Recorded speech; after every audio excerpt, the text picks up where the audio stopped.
Okay, good morning. Welcome to FamilyMath174a. 174a. Today we're talking about binary trees. And we're talking about binary trees because we were out at a restaurant last night and they gave you some crayons. And what were you drawing? Binary trees. Binary trees. Why were you drawing binary trees? I just wanted to. Where did you learn about binary trees? In the video. What video? The duck and owl. The Vi Heart Thanksgiving video? That's good. It's kind of funny because it's nowhere near Thanksgiving now, right? No. Yeah, but you were thinking about binary trees. Okay, so I thought we would do a short video about binary trees. Do you know what a binary tree is? Yeah. Okay, what is it? Well, it's like, so you start with a point, Okay. and then you make two lines from the point, and two line segments, and then at the end of the line segments, there's two other points. Yep. Then you make two line segments from those 2 points, and then so on. Okay. You keep repeating that. Do you notice anything that might be interesting about this binary tree? Well, the number of points, if you stop at one point, it's always going to be a power of 2. Oh, Because interesting. 1, 2, 4. You mean the number of points in the row? Yeah. Huh. That's interesting. Okay, that's a good thing to notice. There starts with 1. 2. Then there's 2. Then there's 4. 4. Then 8. Yeah. And 16 across the bottom. Yeah. Wow. How did you notice that?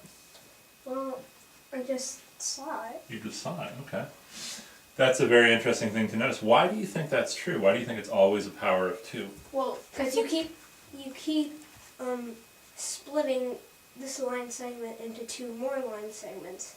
So you're basically just multiplying the number of points by 2. Okay. What were you going to say? Yeah, the same. Yeah, you have to multiply it by 2, and if you put like 3 lines, it would be like a trinary tree. A trinary tree. That's funny. Okay, good. That's a really good thing to notice. Do you notice anything else that's interesting about this binary tree? Well, it kind of looks like Sierpinski's triangle in a way. Except that it's diamonds. But it never actually completes the diamond. Yeah, it's interesting. It does kind of look like Sierpinski's triangle in a way, but that's probably maybe just kind of how I draw it. But they could be related a little bit too. So, all right. So one thing you can do with binary trees is use them to keep track of things, where you have a decision that can either go one of 2 ways. But binary, where have you heard binary before? It's Base 2. Base 2, there's only 1s and 0s, right? Yeah. So there are only 2 things.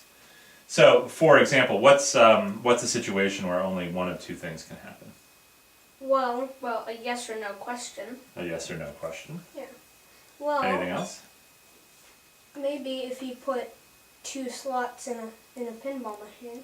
Okay, yeah, 2 slots in a pinball machine. Very interesting. Breathing, either you breathe or you don't. Well, okay.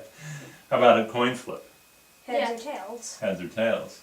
So we could start with a coin flip and we could say, going this way, let's see, on the screen, I guess I'll be going to the right and then going to the left.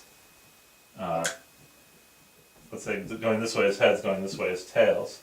So then this becomes heads, heads, head, tail. First I went head, then I went tail. Yeah. This is tail, head, and That's this is tail, tail. tail, tail. What would this dot here be? Why don't you tell me? That would be head, tail, tail. Head, tail, tail. And how about this dot here? Can you tell me? That would be tail, tail, head. Tail, tail, head. Okay. There's lots of different dots. There's lots of different dots. So I'm going to use this as an example to show you something else that's pretty interesting about this binary tree. Okay? Okay. Yep.